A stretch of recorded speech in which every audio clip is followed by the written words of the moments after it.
नमस्कार साथियों, AOC news Kotdwar से मैं अरुण कुमार राणा। आज मैं ऐसे व्यक्ति से आपकी मुलाकात कराने जा रहा हूं, श्री पंडित सुखदेव शास्त्री जी, जो कि एक कंपनी में पहले PSCL इंडिया लिमिटेड कंपनी हुआ करती थी, जहां पे कि इन लोगों ने काफ़ी सारे लोगों ने जो है अपना पैसा इन्वेस्ट किया था। इसके बाद ये लोग जो है कंपनी के द्वारा कंपनी बंद कर ली गई है और काफ़ी लोग जो है इसके ठगी के शिकार हुए। वर्तमान में इन्होंने ठगी पीड़ित जमाकर्ता परिवार के नाम से एक संगठन बनाया, जिसके वो राष्ट्रीय अध्यक्ष हैं। मैं शास्त्री जी से पूछना चाहूँगा कि आगे आपके साथ में क्या क्या हो रहा है। सरकार, ये मामला केंद्र सरकार का है और अब चूँकि जो है लोकसभा का चुनाव भी हुआ है, नई सरकार से आपकी क्या उम्मीदें हैं कि आपके हक में फैसला आएगा या नहीं, श्री शास्त्री जी? नमस्कार दोस्तों, मैं सुखदेव शास्त्री, राष्ट्रीय अध्यक्ष ठगी पीड़ित जमाकर्ता परिवार। दोस्तों, बता दूं आपको कि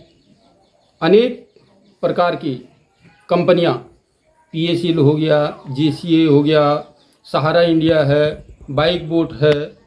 और आपका आपेश्वर है, खेतेश्वर है, धोकेश्वर है, अनेक प्रकार की इस प्रकार की कंपनियां भारत में जो है चल रही थी, जिनका कि जो है सरकार से किसी न किसी प्रकार से जो है लाइसेंस तो इनका रहा ही होगा, लेकिन लाइसेंस के एवज में संभवतः इन्होंने किसी न किसी प्रकार से जो है गलत तरीके से जो है पैसा ऐंठना प्रारंभ किया, जिसके पश्चात 2014 में मोदी सरकार के आने के पश्चात सरकार ने देखा कि जनता के साथ बहुत बड़ी ठगी हो रही है, और सरकार ने इन पर जो है सारी कंपनियों पर, स्वयं मोदी जी ने घोषणा की थी कि जो है हमने 3 लाख कंपनियों पर जो है बैन लगा दिया, बंद कर दी गई। 2014 के बाद इसी प्रकार से सभी निवेशकों का पैसा जो है फंस गया, सरकार के द्वारा इन पर बैन लग गया। इनकी सारी संपत्तियां जो भी थी वो सरकार के पास हैं, और इसके पश्चात पार्लियामेंट में एक चिंतन हुआ सरकार के माध्यम से, और 2019 में एक अधिनियम, एक कानून इन्होंने इस प्रकार से बनाया, जिसको कहते हैं अनियमित जमा योजनाएं पाबंदी कानून 2019। ये पार्लियामेंट में विधेयक पास हुआ। इसके पश्चात राष्ट्रपति की इस पर मुहर लगी, और 2019 में ये जो है ये कानून जो है विधिवत जो है बन गया। लेकिन इसके पश्चात भी 2019 से और ये 2024 निकल गया है, 5 साल पूरे हो चुके हैं, लेकिन 5 साल के अंदर भी जो है अभी तक ये इस कानून का जो है क्रियान्वयन नहीं हुआ है, जिसको सरल भाषा में जो है वर्षा एक्ट 2019 भी कह दिया करते हैं। और इसी के आधार पर अनेक कंपनियों के साथ जब ठगी हुई और वो दर बदर भटकने लगे, कभी कहीं कभी कहीं कभी कहीं जो है भटकने लगे, लेकिन उनको जो है उनका पैसा नहीं मिला। तो इसके पश्चात हम लोगों ने जो है एक संगठन नियुक्त किया, जिसके संयोजक संस्थापक आदरणीय मदन लाल आज़ाद जी हैं, जिनका निरंतर जो है प्रयास रहता है कि हर प्रकार से जो है इन ठगी पीड़ितों का जो है भुगतान कराया जाए। और इसी मांग को लेकर के हम सब लोग जो है एकत्रित हुए हैं, और हमारी यही मांग है कि अनियमित जमा योजनाएं पाबंदी कानून के अंतर्गत जो है सरकार जो है इसको निवेशकों का, सभी जमाकर्ताओं का भुगतान सुनिश्चित करे, क्योंकि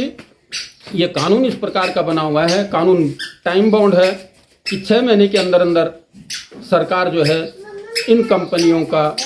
पैसा जमा करके और जमाकर्ताओं को जो है 2 से और 3 गुना, ये व्यवस्था है इस कानून के अंदर कि 2 से 3 गुना जो है निवेशक का पैसा लौटाया जाए और 180 कार्य दिवस पर लौटाया जाए। तो इसी मांग को लेकर के हम सरकार के साथ जो है खड़े हैं। पिछली बार से भी हम जो है सरकार के समर्थन में खड़े हुए कि सरकार ने ही ये कानून बनाया, मोदी सरकार ने इसका कानून को बनाया है, और इस कानून के अंतर्गत निवेशकों के हित की बात रखी है। अभी जो है पिछले दिनों में मोदी जी ने ये घोषणा भी की है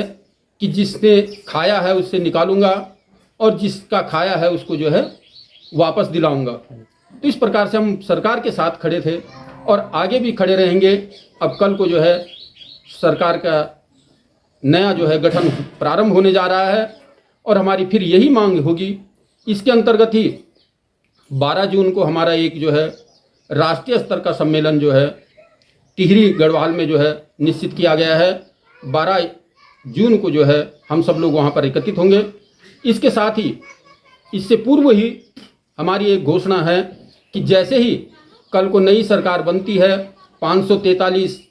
सांसद जो है संसद भवन में पहुंचेंगे तो हमारा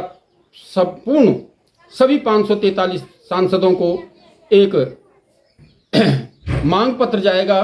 कि आप जल्द से जल्द इस कानून को जो है क्रियान्वयन कर हम सभी का भुगतान सुनिश्चित करें, ताकि जनता का सरकार के ऊपर विश्वास बना रहे और सरकार के साथ मिल करके जो हमारी आगे की कार्य योजना है कि ठगमुन बेईमान रहित भारत निर्माण का, राष्ट्र का निर्माण करना, तो हम इस देश को ठगों से मुक्त कराना चाहते हैं।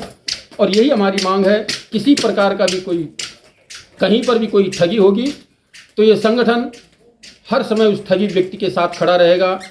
और किसी प्रकार से भी भारत में जो है अब आगे को जो है किसी प्रकार की ठगी नहीं होने दी जाएगी। तो यही हमारी मांग है। और इसके आगे भी जो है जैसे ही कल को सरकार बनती है तो इसके पश्चात देखते हैं सरकार किस प्रकार का निर्णय लेती है। जल्दी से जल्दी अगर निर्णय लेती है तो ठीक है, नहीं तो हमारे पास फिर एक आंदोलन का मार्ग भी है जिसके आधार पर हम चल रहे हैं। और वो आंदोलन होगा जो है जिसको बोलते हैं